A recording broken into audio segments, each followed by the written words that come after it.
আসসালামু আলাইকুম। আজকের ক্লাসটির বিষয় হলো অ্যাডজেক্টিভ সেন্টেন্সের নেগেটিভ বিষয়।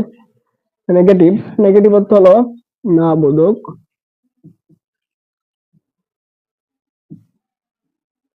তো নেগেটিভ বিষয়ের কিছু নিয়ম আছে, টু বি ভার্ব, একটা আছে টু হ্যাভ ভার্বের ক্ষেত্রে, আর একটা আছে সাহায্যকারী ভার্ব বিহীন হলে নেগেটিভ কিভাবে বসবে। তখন টু হ্যাভ বি ভার্ব হবে, যেমন টু বি ভার্ব এর ক্ষেত্রে সাবজেক্ট গঠন হবে subject plus verb plus not plus extension. এক্ষেত্রে যেমন উদাহরণ she is not well today, সে আজ ভালো নাই। সেক্ষেত্রে সাবজেক্ট শি, সাহায্যকারী ভার্ব হলো ইজ, ইজের পরে কি থাকবে নট থাকবে, is not. Extension well today, এটা হলো বাকি অংশ বা এক্সটেনশন।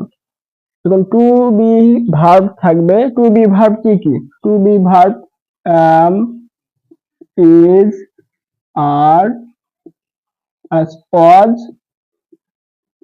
were। তাহলে এই পাঁচটা থাকলে সেটা হবে টু বি ভার্ব।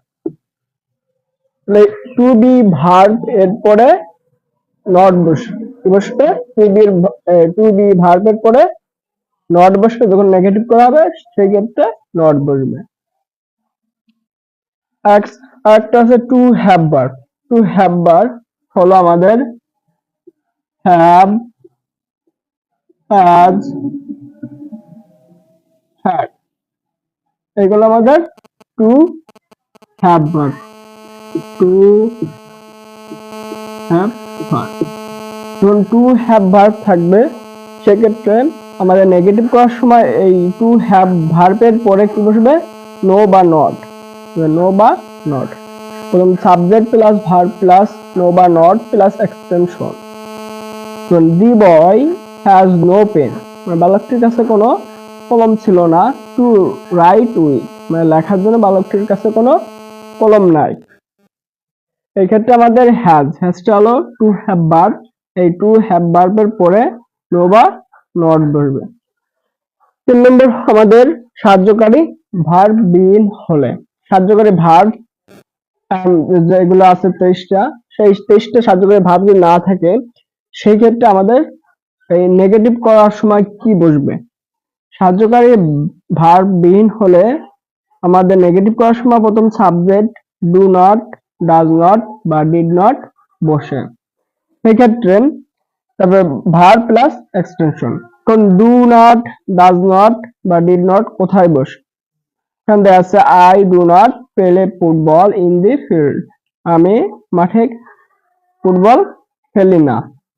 সেক্ষেত্রে ব্যবহার করা হয়েছে সাহায্যকারী ভার্ব বিহীন বলে ডু নট। এই ডু নটটা কিভাবে বসলো, আমাদের সাহায্যকারী ভার্ব বিহীন হলে সাহায্য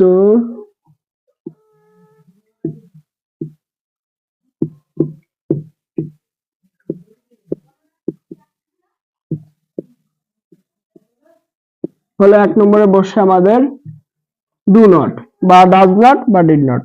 এখন এইগুলো কোন ক্ষেত্রে বসবে, যখন মূল ভার্ব, যেমন এখানে মূল ভার্ব আছে কি পেলে, মূল ভার্ব এখানে কি আছে পেলে, পেলে মানে খেলা করা।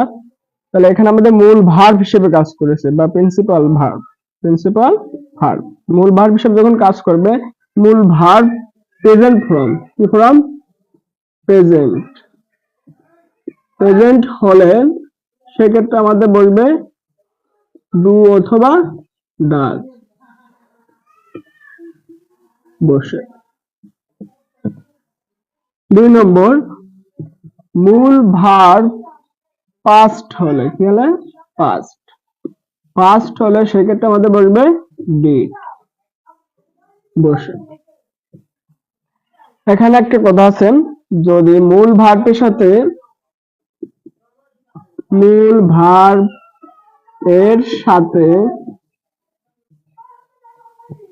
এস অথবা ইএস থাকে তাহলে ডাজ বসবে, কি হলো নোট।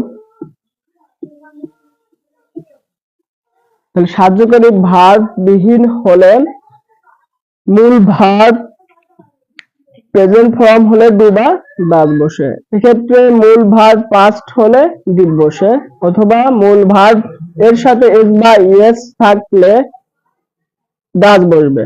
এখানে আমাদের দেওয়া আছে উদাহরণ, আই ডু নট। এখানে আমাদের এই ডু নটটা নাই। I play football in the field, আমি মাঠে ফুটবল খেলি।